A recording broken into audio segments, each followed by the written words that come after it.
Alright, so I just sort of whipped this video out, and what I wanted to do is I just actually played the PlayStation 4 about a couple hours ago, and I want to give my first impressions, my first initial impressions on the product. So I got to hold the controller. I didn't actually get to feel the console itself, but they had a placeholder there. So basically, when you picked it up, it was really light, but there was like no parts in there. But I got to hold the controller itself, so I can tell you guys from how the controller felt, and I also played Knack for a good 20 minutes. All right, so first of all, the controller actually sits really comfortably in your hands. Like immediately, my fingers, my two fingers, which would normally rest on the L1 and R1 buttons on PS3, just naturally rested on the L2 and R2 buttons, and I was surprised by that because they want to turn the L2 and R2 into the actual aim and shoot buttons for first person shooters.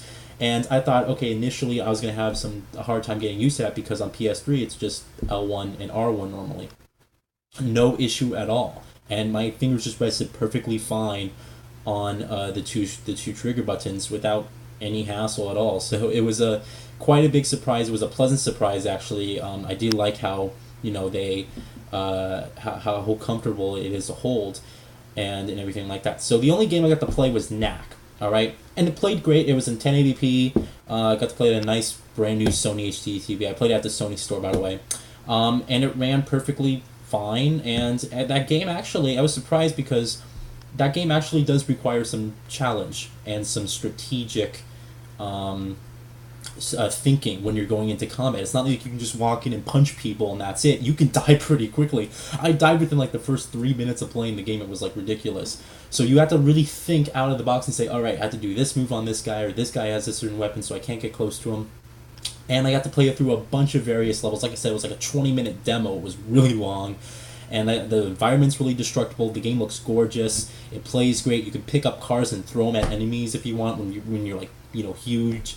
And you can also disassemble and assemble back and parts of the environment and stuff like that. The game made really good use of particle effects, and the shell-shaded graphics actually looked very good.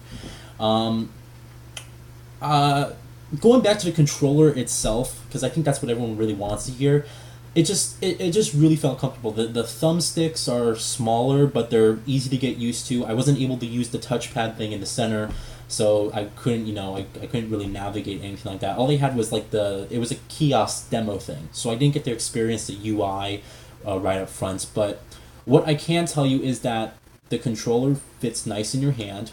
It's bigger, but it's hardly ever noticeable. Like it doesn't feel like a big controller at all. It's hard to really describe because I'm trying to think, all right, contrasting and stuff like that. But no, it's just boom. It sits in your hand, and you immediately adjust to it. It takes no like mindset adjustment whatsoever. I was playing perfectly fine. The actual triggers aren't raised like on the Xbox 360 controller. Just to show you guys, you can see how they're raised, like slightly like this. They're not raised like that. They're sort of flatter, a little bit flatter, in line with the controller's height, but they're still like curved up like that. And Knack didn't really use the trigger, so I couldn't really speak on that. But I did press them a couple times, and it played perfectly fine. So there's not really a lot I can say on it. The console, like I said, was a placeholder console, but it was the actual size, and I can say that the console is beautiful. It's thin, it's sleek, and it's just a really attractive console. The controller itself feels great. The thumbsticks are smaller, but they're really easy to get used to. There was a couple times where I had to adjust my finger on the thumbstick. Honestly, I think it was just the size I had to get used to because, on the PS3 controller, the thumbsticks are much bigger. So I think it was just the size I had to get used to about the thumbsticks. But other than that, the triggers felt great. Controller felt really comfortable. Was easy to get into and adapt to.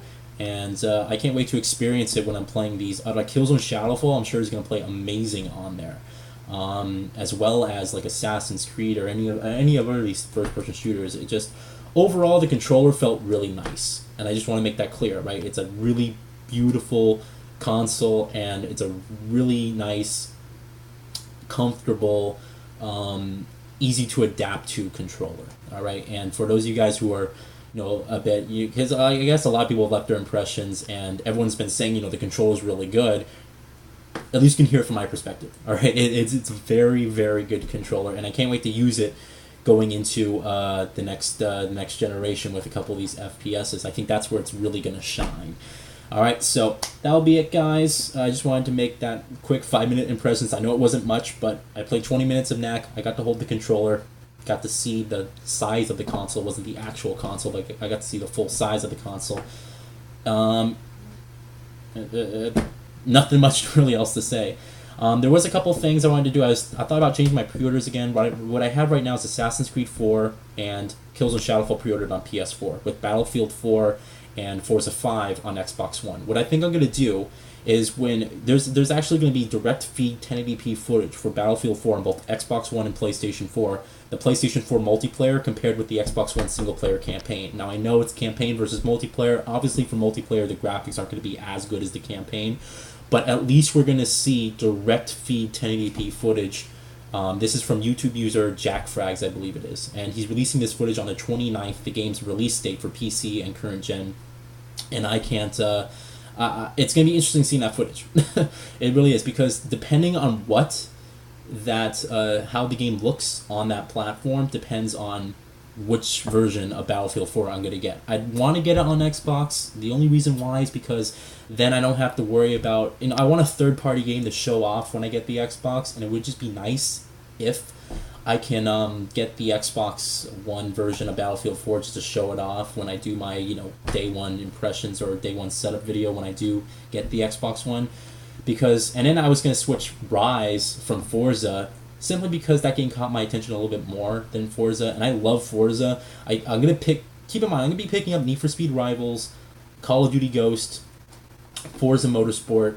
I'm going to be picking up all those games on Black Friday. Alright, so I'm going to do another video, the Black Friday purchases video, which actually did very well last year when I did a couple thousand views. So I'm going to do that again, and I'll tell you guys what games I'm getting on Black Friday. But for now, I think what I'm going to do is I'm going to have Assassin's Creed 4 and Killzone Shadowfall on PS4 with Rise, Son of Rome, and Battlefield 4 on Xbox One. Battlefield 4 may switch over to PS4 if the PS4 version is like 1080p native and the graphics are incredible. We're going to see. It might just be a thing of, the Xbox One version of the campaign of Battlefield 4 looks better than the PS4 campaign, but the PS4 multiplayer looks better than the Xbox One multiplayer. It might be a total thing back and forth. And in that case, it's going to be hard to determine which version of the game I'm going to get. I have friends that are getting it on PS4. They would like me to get it on PS4.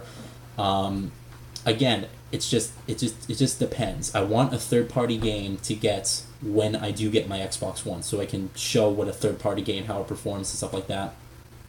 Call of Duty Ghost, I don't want to spend $60 on.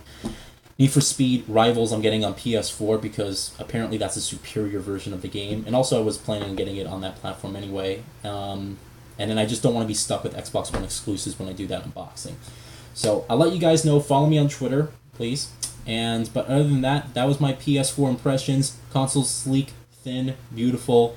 Controller feels really, really good. The triggers, everything's just easy to adjust to. It doesn't take that long at all. And Knack played really well and was actually kind of challenging at parts. I'm surprised. You actually have to think when playing that game.